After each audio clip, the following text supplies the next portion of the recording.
अथ श्री श्रमिक सियासत कथा।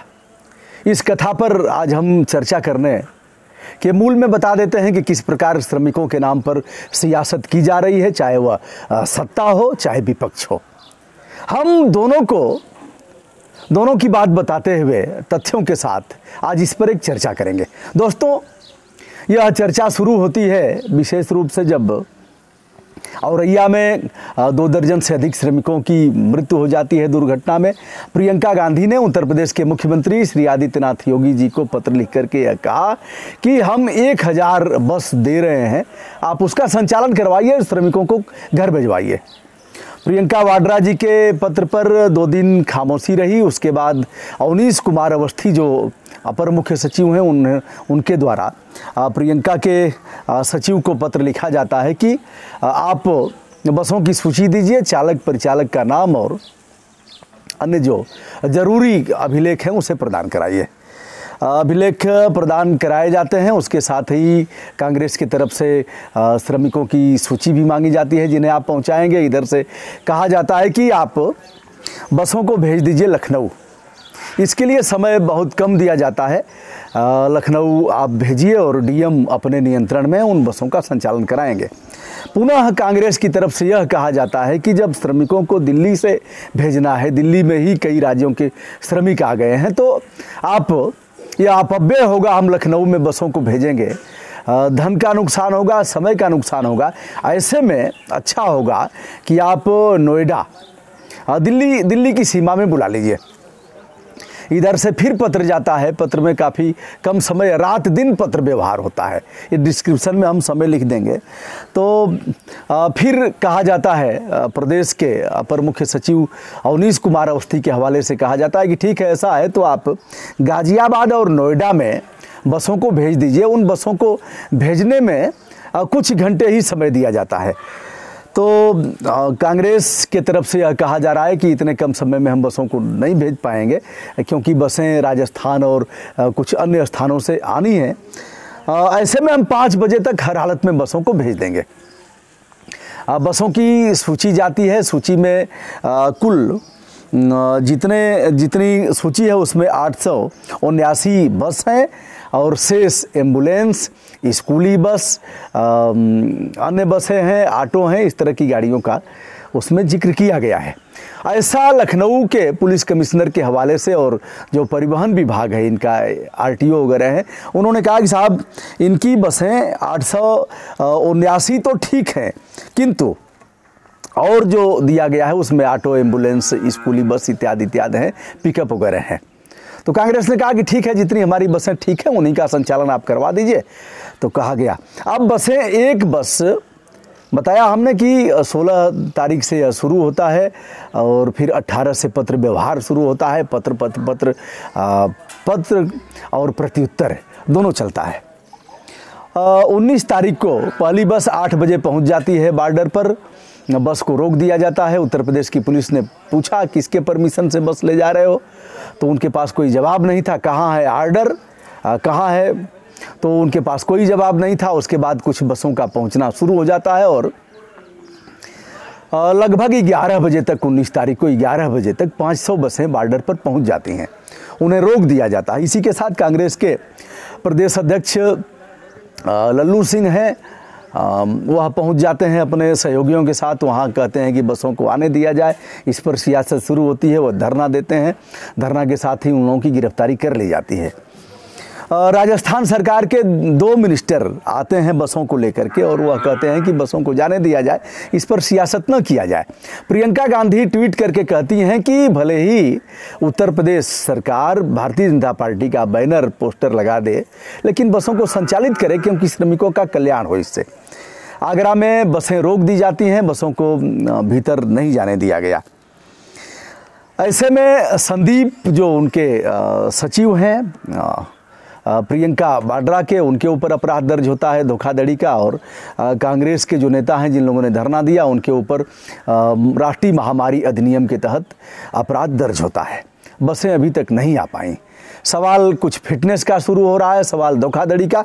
अब यह है कि भैया, अगर अब मेरी बात आप जानेंगे कि मैं क्या कह रहा हूँ, अब तक तो उनकी बात है कि जो हुआ उसको आपने बताया, आप क्या कह रहे हैं? चलिए, हमारा स्वयं का अभिमत है कि एक तो यह है कि राजस्थान सरकार को राजस्थान में जो फंसे हुए लोग हैं उनको पहुंचाना चाहिए। अगर उन्होंने कह ही दिया अपना कलेजा ठोक करके मजबूत करके, तो इन्हें अत्यल्प समय में कह देना चाहिए।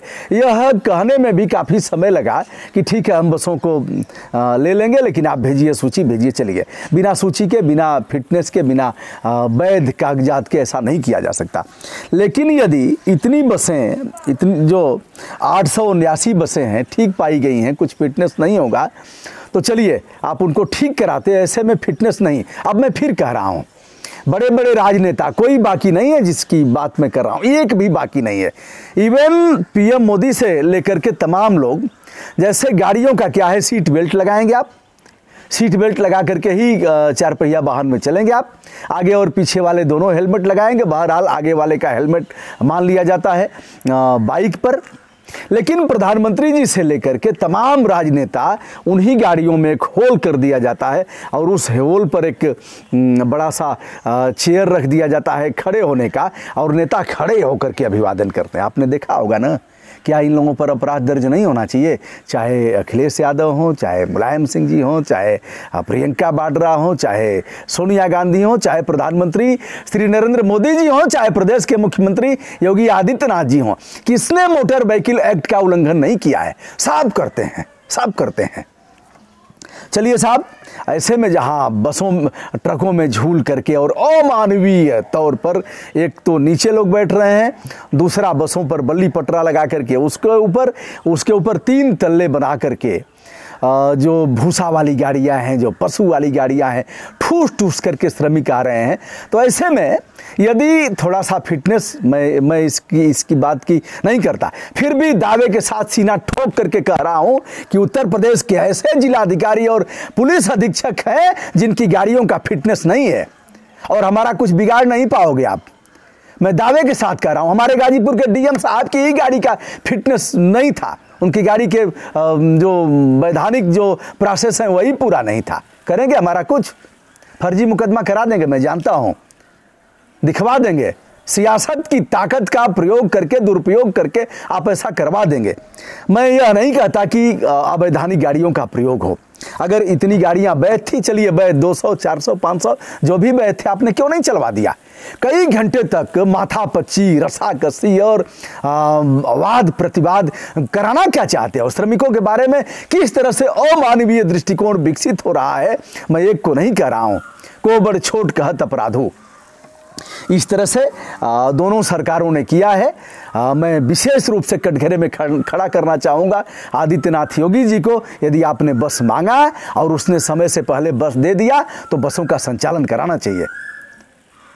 कितने अवैधानिक, मैंने तो आपके जखनिया के एसडीएम को पकड़ा, उनकी गाड़ी पकड़ा, वीडियो भी मैंने डाला है। वह उनका चपरासी चला रहा था, मैंने पूछा कहाँ है डीएल, तो डीएल उसके पास नहीं था, ड्राइविंग लाइसेंस नहीं था उसके पास, गाड़ी के वैध कागजात नहीं थे उसके पास। गाजीपुर के नगर पालिका परिषद की गाड़ियां जो दर्जनों ऑटो हैं, दर्जनों डीसीएम हैं, दर्जनों ट्रैक्टर हैं, एक की गाड़ी का आज अभिलेख दिखा दो और एक की गाड़ी का आज दिखा दो। भारतीय जनता पार्टी के ही चेयरमैन लगातार कई दशकों से बने हुए हैं, दिखा पाएंगे? औकात हो, छाती में दम हो तो उनकी गाड़ी का अभिलेख दिखा दीजिए। सब चल रही हैं, डग्गा मार गाड़ियां चल रही हैं। ऐसे ही सब बिहार में तो आप देखेंगे बसों पर बैठ करके, ऊपर बस पर बैठ करके लोग, कहीं नियम का फॉलो हो रहा है। फिर मैं कह रहा हूं कि नियमों के उल्लंघन के लिए मैं नहीं कह रहा हूं कि नियमों का उल्लंघन कर दिया जाए, लेकिन जो भी वैधानिक गाड़ियां थी, क्या आप उनका संचालन करवा पाए? अगर 8 बजे को छोड़ दिया जाए, 11 बजे तक 500 बसें आ गई थी, 500 बसें में अगर 100 बसें भी आपका खट खट खट खट कंप्यूटर है, सारी चीज़ें आप देख लेते। जो वैधानिक बसें थी, कहते हैं फला फला फला फला फला नंबर की वैधानिक बसें उत्तर प्रदेश की सीमा में प्रवेश करें, पुलिस अधिकारी बसों की जांच करके यूपी की सीमा में प्रवेश कराएं, शेष बसों पर आप कर देते, जो भी उनको लौटा देते, बात समझ में आती।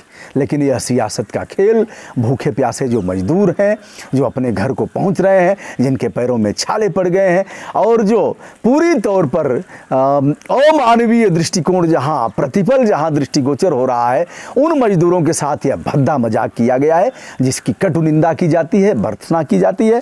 अपराध दर्ज हो गया है, क्या होगा यह सभी को पता है, मुचलके पर छोड़ दिए जाएंगे। दूसरा विषय है, अब रेलवे ने कहा है कि किसी भी प्रदेश से अनुमति की जरूरत नहीं, हमारी ट्रेनें चलेंगी। अब तक क्या कर रहे थे? अरे रेल को कौन रोकेगा? वो रोकते तो उनकी ऐसी की तैसी हो जाती। कोई नहीं रोक रहा है। आप वैधानिक रूप से दिखा भी नहीं पाए कि किसी ने, किसी प्रदेश ने अभिलेख के साथ यह कहा है कि हमें नहीं चाहिए।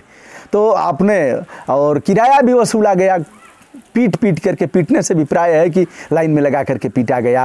वो अपना बंधक रख दिए, साइकिल बंधक रख दिए, सामान गैस के चूल्हे बेच करके, और इस तरह से वह आए हैं। तो यह है भैया अथ श्री श्रमिक सियासत कथा।